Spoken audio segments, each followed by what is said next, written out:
Hello, welcome to Shaka Extra Time. I am Paul Ndiho. Joining me from his home in Arlington, Virginia, a suburb of Washington, D.C., is Shaka Sali himself, aka the Kabale Kid. Hello, Shaka. Hello, Ndugu Paul. How are you? Well, I have to say that I'm hugely terrific.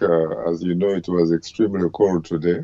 But despite that, I'm hugely terrific. And of course, as I often say, I remain the same, easy, and as some of my fans have insisted, an awesome son of Mother Africa. I can't argue with that, Shaka. You are a man of style. Now I see you are sporting a very nice sweater. Well, what about you? Guess who is talking? You actually seem to have stood on my shoulders and not only got it, but actually got it. Well, I'm learning from the best in the business. So I'll take that as a compliment, my friend. Compliments to you, frankly, because you look incredibly dapper. Shaka Extra Time is a show that comes to you every week. This week we are going to analyze the legacy of the late former president of Ghana, John Rawlings. A lot of people say that he was a great leader, but there are other critics who say that he was arguably one of the most complicated leaders in Ghana's history. Let's start there. Well, thank you very much, Ndungu Paul. I have to say, frankly, that it is a very unique honor for me to find myself in a position where I have to do some kind of reflection analysis on a man that not only ruled Ghana for nearly 18 years, in fact, for about 18 years, but it's not only that he ruled Ghana for 18 years, but he left a legacy that will probably endure. Because, in fact, on Wednesday, January 27th, when he was being honored by the state during the burial, I saw a befitting honor of a hero, of a political hero, really. And why do I say that? It was in some way, shape, or form actually said by the incumbent president of Ghana, Nana Akufo-Addo, who talked about how Flight Lieutenant Jerry John Rawlings started what he called the Fourth Republic. And he actually left a legacy in the sense that he left democracy to Ghana, where there was none. And that he left a legacy that has actually had a situation where not only the ruling party that Flight Lieutenant Jerry John Rawlings founded, the NDC, the National Democratic Congress, in 1992, when he removed his Air Force overalls in order for him to present himself as a civilian president, thereby running in his first presidential election, 1992, winning it, and, pretty much going through the first term of 4 years and going through the second and last constitutional allowable term in Ghana, and handing over power, not to someone who was a presidential candidate from his own ruling party, the NDC, but actually handing over power to John Kufuor, who was a presidential candidate representing the opposition, the NPP, the New Patriotic Party. And so far, you have had about 3 occasions where those two parties have actually exchanged candidates who have become presidents of the Republic of Ghana. So there is a lot to say for it, really. And I say this with respect to the fact that I sort of occupied what you would call politically. I sort of occupied a front row seat in the context of Ghanaian politics because I became very close and had an advantage of being a friend of Right Reverend John Jerry Rawlings, and also had a friendship with the man that succeeded him, President John Kufuor, and subsequently, in fact, enjoyed the relationship of the man that succeeded John Kufuor, who was himself Professor John Evans Atta Mills. As you can see, right from December 1981, when Flight Lieutenant Jerry John Rawlings overthrew the democratically elected government of Hillary Mann, and when he left in 2000, handing over power peacefully to John Kufuor, and later John Kufuor serving 8 years and handing over power to Professor John Evans Atta Mills, who died in office and was succeeded by his vice president, who also happened to be, by the way, John Dramani Mahama. It seemed at one time a Ghanaian commentator suggested that it seemed to him that unless you had a John somewhere in your names, for quite some time, you couldn't get the honor of serving the Republic of Ghana as a president. Until Nana Akufo-Addo came in. That is correct. Until Nana Akufo-Addo succeeded when he actually defeated President John Dramani Mahama. So it's been quite some time, and you can see that Ghana continues to go strong.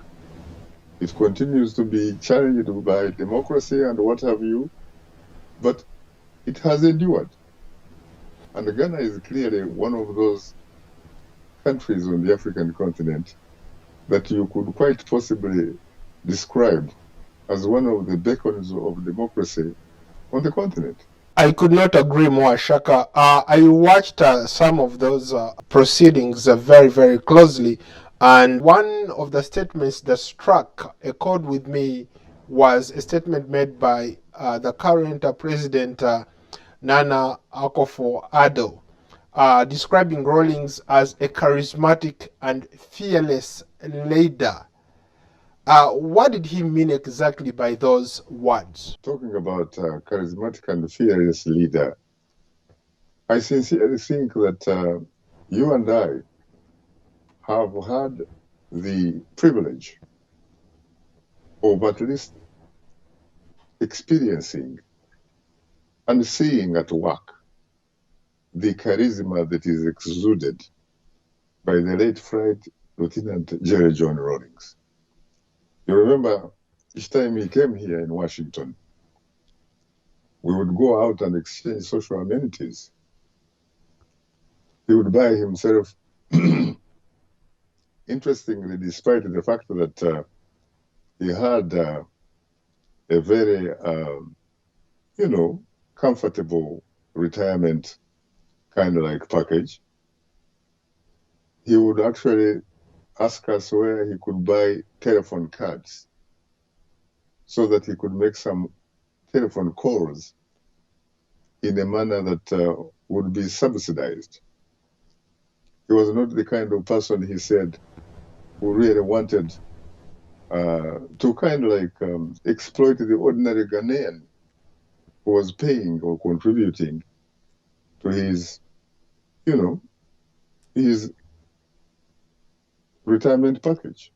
And as for being a fearless leader, I think it makes sense because at one time I recall the Flight Lieutenant Jerry John Rawlings telling me that if you really want to be a leader, you have to be willing to fail greatly so that you can, in the end, succeed enormously.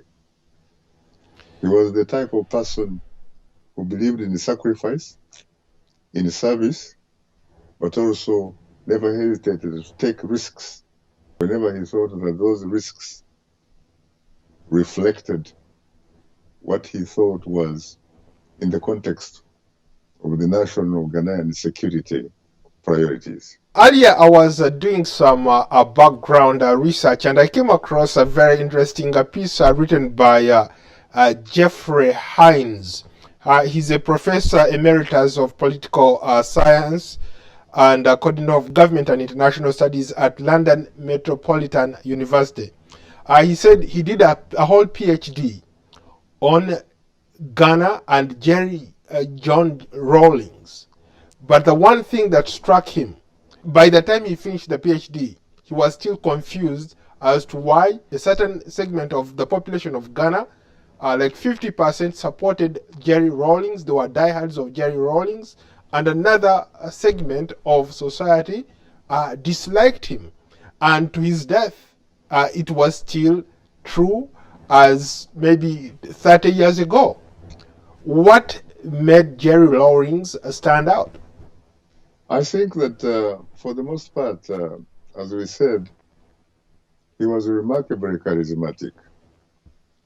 But he was also the sort of person that was not afraid to give voice to the sort of segment that he felt was voiceless.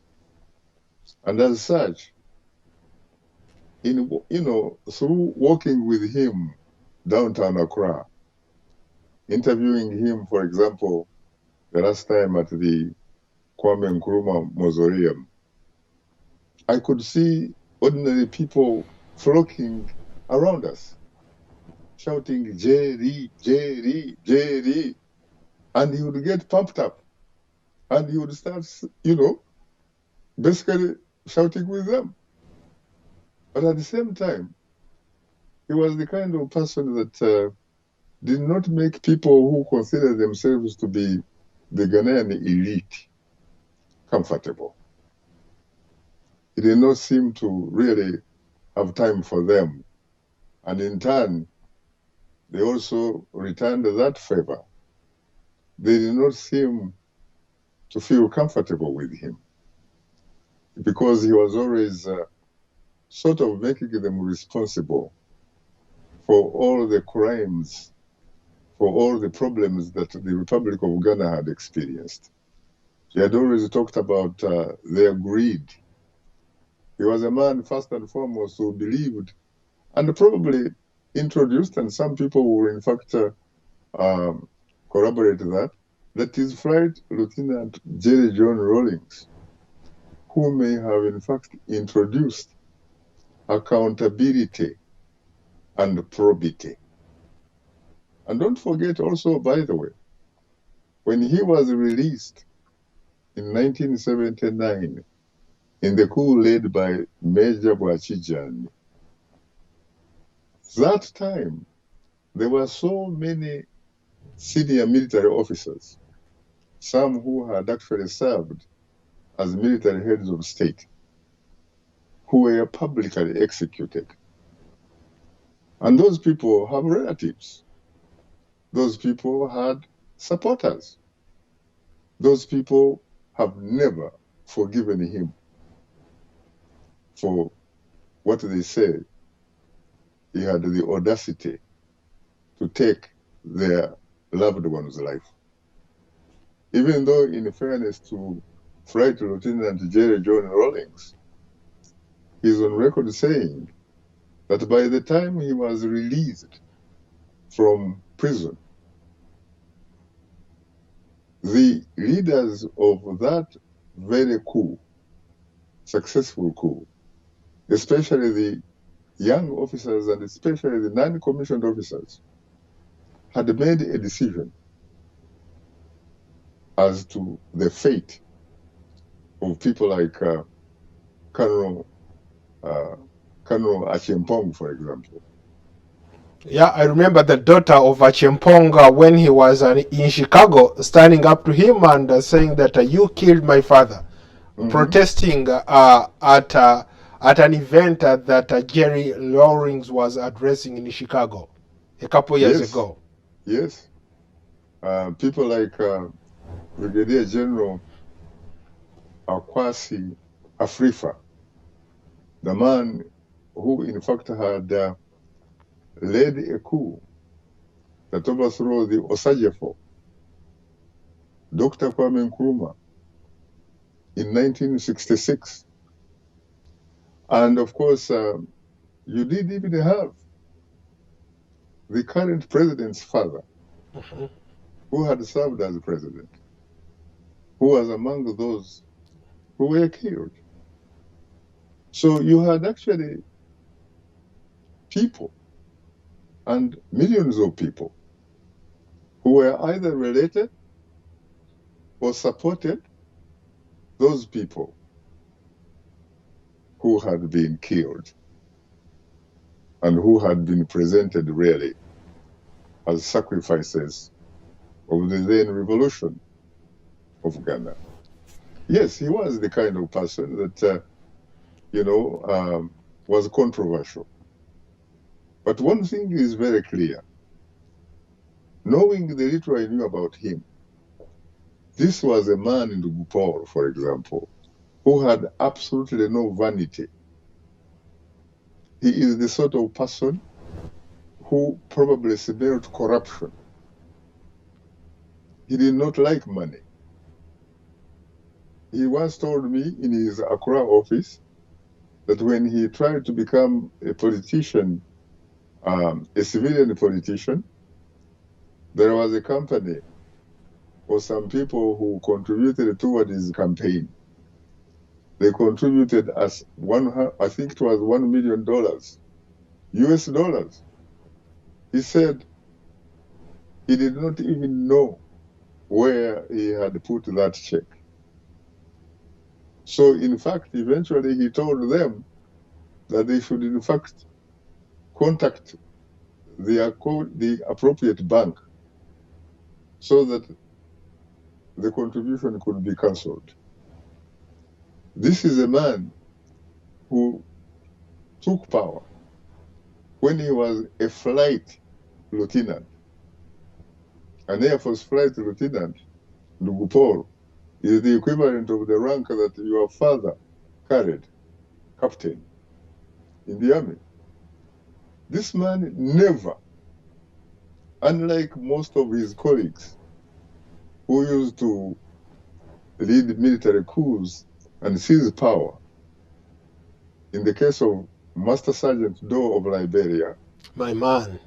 he promoted, your man promoted himself from Master Sergeant to General to boot and to Doctor, and you name it. Well, we But had an Idi Amin in Uganda who had all those titles. yes, there are so many others, for example, who seized the power when they held, senior ranks, but very junior to being general, and they would promote themselves to the highest possible rank in the army at that time. This man never bothered. And yet, he never stopped promoting deserving senior military officers to their ranks.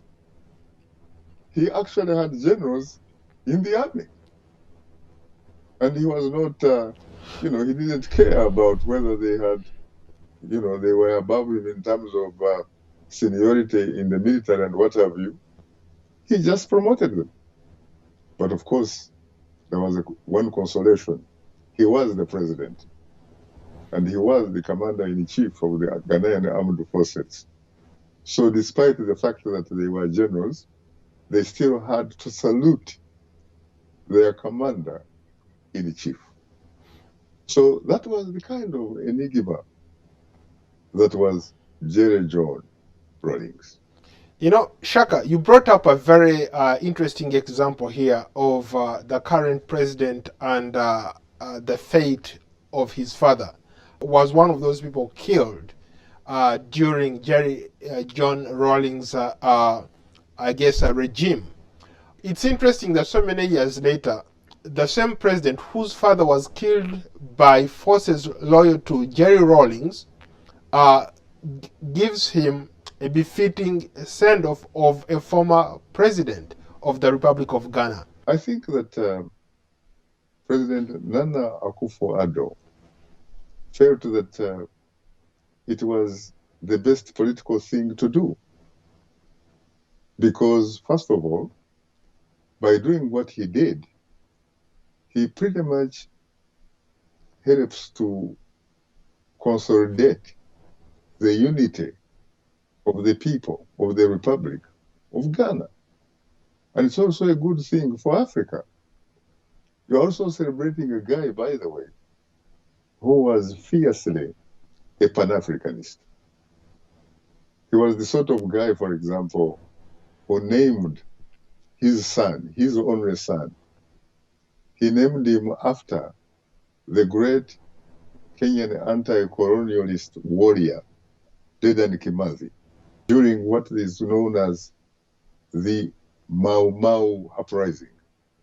Mau Mau is a Kiswahili acronym meaning Mzungu akirudi Ulaya Mwafrika atapata uhuru. Meaning, if the European goes back to Europe, the African will be free. In the 80s, Ghana was not any different from most countries that have gone through military coups. To the 90s, in 1992, they held the first democratic election. John Rawlings won that election. In 1996, he won the second election. But 4 years down the road, his party lost the election, and he handed over power peacefully to another opposition leader, John Kufuor.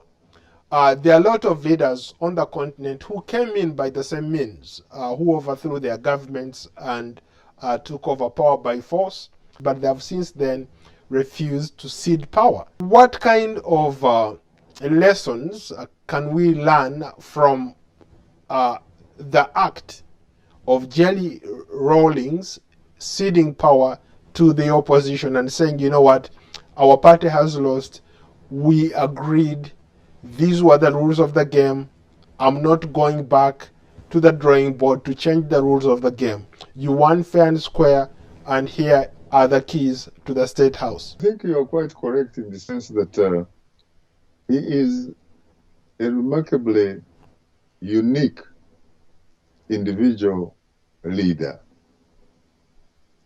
who obviously is a very rare example of a leader that seizes power with AK-47, but later cedes that same power to a party that is opposed to his. And he probably does that because, unlike the other colleagues of his, he probably doesn't have a sense of entitlement. When he probably led the coup, he was probably very genuine in making sure that, since politicians always say that power belongs to the people, whereas in reality, they take those people through the motions. It seems to me that he was determined to make sure this time around that he was clearly a patriotic Ghanaian, a patriotic Pan-African leader who clearly felt that he was presiding over the affairs of the Republic of Ghana on behalf of the ordinary Ghanaian. It was not a personal thing. That is why I told you, the more I got to know him, and I got to interact with him a lot, the more I discovered that was selfless, that did not have this attitude of other colleagues of his who tend to be very selfish and very greedy. He was not a greedy man. He was a man who felt that he did not own the presidency, that the presidency was donated to him by the people of Ghana, and that he had a mandate. And the mandate was to somehow improve their quality of life. And he was able to accomplish his assignment. Let's look at Jerry Rawlings as a Pan-Africanist. Once he left the presidency, he was a very active man. He did some work for the African Union, for other international organizations. He was a very, very busy man. Jerry Rawlings was not only a Pan-Africanist in terms of rhetoric. He actually did it by so many different types of examples. He tried his hand, for example, at being like a peace mediator in many different conflicts across the continent. And as you rightly said, he even served under the auspices of the African Union as an African Union envoy, especially when it came to the issue of Somalia. Jerry Rawlings thought big. He liked to say that he prefers to paint on a larger canvas than a small one. Ghana was not big enough for him. He was a man who believed very strongly in his own ideas. He was the type of guy that did not take criticism very easily. He was a very practical person. If you talked about something that... so he was no angel? No, he was neither an angel. He was human. He never pretended to be infallible. He was very fallible. When you talked about a country progressing in terms of development, he would ask you to give him some examples. If you made the mistake of citing what is called statistics, he shot back immediately by asking you whether those statistics were reflected in people's stomachs or people's neighborhoods. He was so pragmatic. Very briefly, talk about, I've met people who say that he lived a very simple life, even though people who worked around him took advantage of the state and they took care of themselves. I would say again that he was a very simple guy. He was a guy that was very pleased to have the honor to serve his people. Very ordinary houses that he called home. Very simple china inside the home once you went for lunch or you went for dinner. Nothing very glittering. Nothing much, really. Shaka, let's end it there. Thank you so much for your time. You're most welcome, Ndugu Paul.